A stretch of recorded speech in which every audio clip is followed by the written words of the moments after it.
అన్నట్టు ముందు నువ్వు వెనక గొయ్యి ఉన్నట్టు వాళ్ళకి ఎగ్జిట్ స్ట్రాటజీ లేదు ఇప్పుడు. ఎగ్జిట్ స్ట్రాటజీ లేదు, బాగా చెప్పారు. They are not able to exit now. మగతనం చూపించుకునే ఆసిమ్ మునీరు వాడి నట్టింట్లోకి వెళ్ళి అందరి ముందు చెంపదెబ్బ కొట్టొచ్చాము. ఇప్పుడు ఎలా బయటపడాలి అతను, right?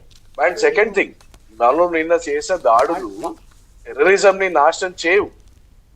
It's very symbolic action. Yesterday what happened is very symbolic. But కాదు, ఇందాక మేజర్ ఒబరే గారు ఏమన్నారంటే this is just a beginning, Pakistan గడ్డ మీద ఉగ్రవాదం అంతమయ్యేదాకా భారత్ ఆగదు అంటే. నేను ఇంకొకలా చెప్తా, ఉగ్రవాదానికి ఇంకొక ప్రాణాన్ని కూడా బలివ్వడానికి భారత్ సిద్ధంగా లేదు. అప్పటిదాకా మనం రిటాలియేట్ చేస్తూనే ఉంటామా, ఈవెన్ పాకిస్తాన్ నుంచి చర్య రాకపోయినా? I just want to know. yes pressure will be kept on. ఈసారి pressure తీయద్దు. I'll tell you simple example. 1999 లో కాందహార్ ఇన్సిడెంట్ జరిగినప్పుడు హఫీజ్ సయీద్ ని వదిలిపెట్టేదాకా వాళ్ళు మన ప్యాసింజర్స్ ని చంపుకుంటూ వచ్చారు, correct? Now look at the same situation. మనకి హఫీజ్ సయీద్ కావాలి, మనకి దావుద్ ఇబ్రాహిం కావాలి, మనకి ఇంకో 4-5 కావాలి.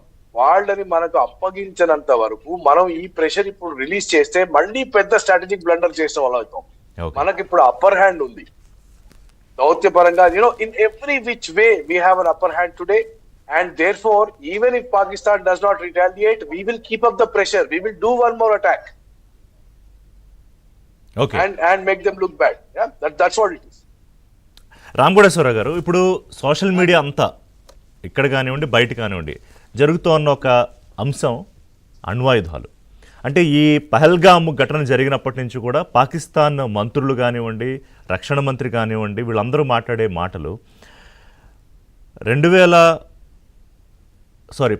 పాక్ అణ్వస్త్రాల బెదిరింపును మనం ఎప్పుడు లెక్క చేయలేదు. అది 2019లో అప్పటి పాక్ ప్రధాని కశ్మీర్ వంటి అపరిష్కృత సమస్యలు అణుఘర్షణకు దారితీయచ్చని బెదిరించినప్పుడు లెక్క చేయలేదు.